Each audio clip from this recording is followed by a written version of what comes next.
Assalamualaikum warahmatullahi wabarakatuh. Perkenalkan, nama saya Rizky Fotoyani, kelas B1, Ilmu Kelautan dengan nomor mahasiswa 073 2019.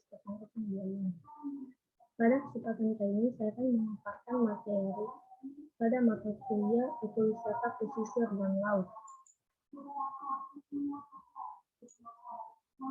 Materi yang saya akan bawakan yaitu konsep perencanaan, pengembangan, dan pengelolaan kawasan wisata bahari secara berkelanjutan. Nah, sebelumnya, apa sih pengertian dari wisata bahari? Wisata bahari artinya segala jenis kegiatan wisata atau rekreasi yang aktivitasnya dilakukan di kawasan laut, baik itu di pantai, pulau, atau bawah laut. Aktivitas wisata bahari dapat dilakukan di bentang laut yang didominasi oleh perairan baik di permukaan air maupun di dalam air. Wisata bahari merupakan seluruh kegiatan yang bersifat rekreasi yang aktivitasnya dilakukan pada media kelautan atau bahari dan meliputi daerah pantai, pulau-pulau sekitarnya, serta kawasan lautan dalam pengertian dan permukaannya dalamnya ataupun pada dasarnya termasuk di dalamnya sama laut.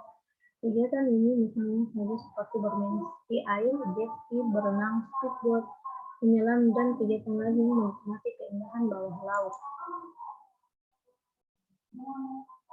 Selanjutnya, perencanaan wisata bahari. Rencana pengembangan kawasan bahari harus dikaitkan dengan berbagai kepentingan yang mendasar, yaitu pemberdayaan masyarakat pesisir. Masyarakat pesisir adalah masyarakat yang memiliki banyak pengetahuan tentang kondisi objektif wilayahnya.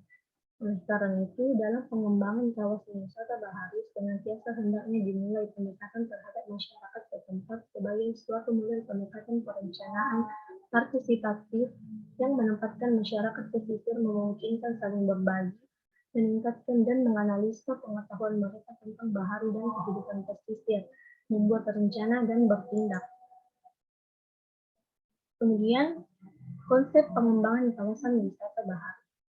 Masyarakat pesisir adalah masyarakat yang tidak dapat dipisahkan dari kehidupannya di sepanjang hari dengan kehidupan yang dihasilkan oleh laut.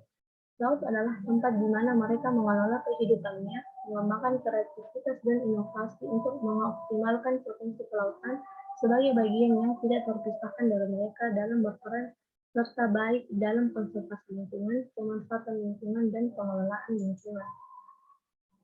Pemanfaatan secara optimal terhadap potensi kelautan tidak berarti melupakan faktor yang sangat penting bagi nilai pengembangan kawasan wisata bahari yang berkelanjutan, yaitu upaya memperbaiki terhadap kawasan yang rusak dan keanekaragaman potensinya telah berkurang.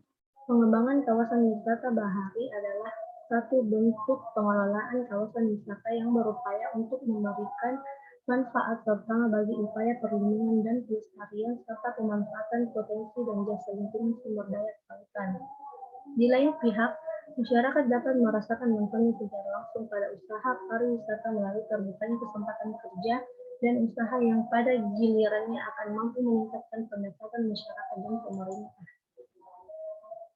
Selanjutnya, analisis kesesuaian dan daya dukung wisata bahari.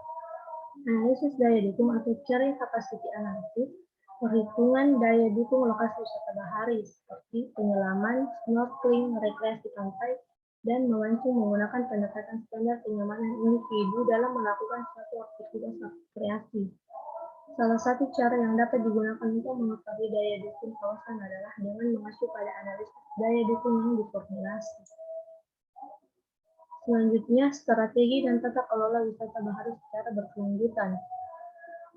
Yang pertama, pengembangan kawasan wisata bahari lebih diarahkan dan dipergunakan menuju upaya pengembangan kawasan wisata ramah lingkungan. Pengembangan kawasan wisata bahari harus menghindari pencemaran dan kerusakan lingkungan hidup dan pemborosan sumber daya alam bahari. Kedua, pengembangan kawasan wisata bahari perlu mengetengahkan faktor kewaspadaan terhadap dampak lingkungan menjadi sangat penting, terutama dari kunjungan wisatawan yang tidak terkendali, guna memelihara keberlanjutan kualitas lingkungan hidup atau sumber daya alam wisata tropika khususnya dan menjamin pembangunan berkelanjutan. Ketiga, analisis data potensi dan pemanfaatan sumber daya untuk mengidentifikasikan nilai-nilai yang berpengaruh terhadap kelangsungan pemeliharaan dan pengembangan sumber stakeholder, cakupan identifikasi tersedia dan maupun untuk budidaya perairan, wisata pemukiman, bisnis rekreasi, ataupun industri. Keempat, pengembangan kawasan wisata bahari memiliki keterkaitan luas dengan peran masyarakat pesisir. Oleh karena itu, dalam pengembangan kawasan wisata bahari dibutuhkan penentuan zonasi yang tepat dari setiap wilayah diperlukan untuk tidak menjadi benturan kepentingan antara zona pertumbuhan pemukiman dengan zona kawasan wisata bahari yang dikelola dan dimanfaatkan bagi kegiatan rekreasi. Nah, yang kelima, pengembangan prasarana yang dapat mendorong pertumbuhan antar wilayah melalui sistem prioritas pengembangan kawasan wisata bahari berdasarkan tipe, potensi, dan karakter alam yang dimiliki oleh masing-masing kawasan. Sekian materi yang bisa saya katakan, kurang lebih mohon dimaafkan. Wassalamualaikum warahmatullahi wabarakatuh.